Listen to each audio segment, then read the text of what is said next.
Pemerintah Kabupaten Trenggalek akan melakukan efisiensi anggaran besar-besaran setelah mengalami pemangkasan dana transfer dari pemerintah pusat sebesar 54 miliar rupiah. Dampaknya sejumlah fasilitas dalam kegiatan pemerintahan dipangkas. Nantinya konsumsi rapat cukup air mineral dan perjalanan dinas kepala OPD tanpa pendamping.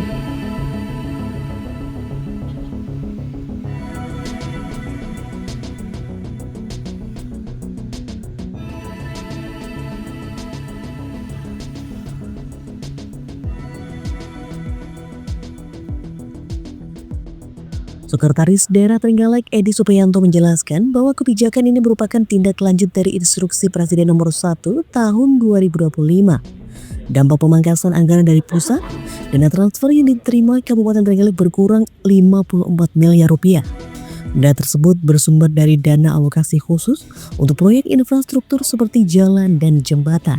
Sehingga pemerintah daerah harus melakukan efisiensi, termasuk pemangkasan biaya perjalanan dinas hingga 50%.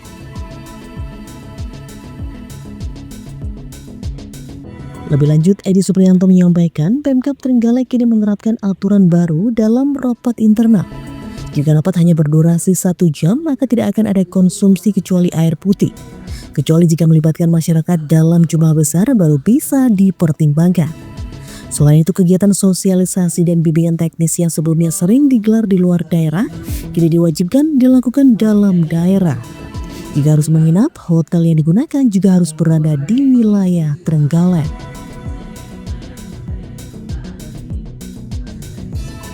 Jadi dana transfer dari pemerintah yang diberikan kepada pemerintah Kabupaten Trenggalek dengan adanya Impres Nomor 1 Tahun 2025 itu berkurang, lebih kurang 54 miliar. Kegiatan sosialisasi BIMTEK yang kadang-kadang teman-teman melaksanakan kegiatan di luar daerah, menggunakan fasilitas atau hotel di luar daerah. Untuk kebijakan efisiensi saat ini, semua kegiatan BIMTEK sosialisasi kita laksanakan di dalam daerah. Kalau menggunakan hotel dan harus menginap, harus bermalam, ya harus dilaksanakan di daerah setempat. Untuk makan minum juga begitu. Rapat-rapat kalau perlu hanya bawa air putih lah. Kalau memang ada anggarannya untuk beli snack, sementara rapatnya cuma 1 jam, air putih saja cukup.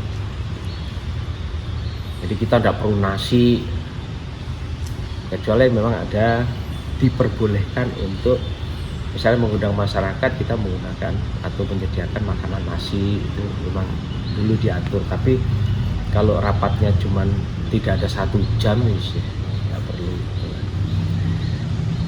Kemudian perjalanan dinas yang rata-rata kita 50%, itu pun nanti harus mempertimbangkan. Kalau yang berangkat itu harus hanya kepala dinas saja, tidak usah diikuti lagi kabid atau pejabat yang lain. Satu kegiatan harus diperhitungkan jumlah peserta perjalanan dinasnya, jadi tidak boleh boros. Kebijakan efisiensi juga menyasar perjalanan dinas pejabat. Jika sebelumnya kepala dinas sering didampingi kepala bidang atau pejabat lain, kini mereka harus bepergian sendiri kecuali dalam kondisi tertentu. Kebijakan efisiensi ini diharapkan dapat membantu Pemkab Trenggalek mengalokasikan anggaran dengan lebih bijak, terutama untuk sektor yang lebih mendesak seperti infrastruktur dan pelayanan publik.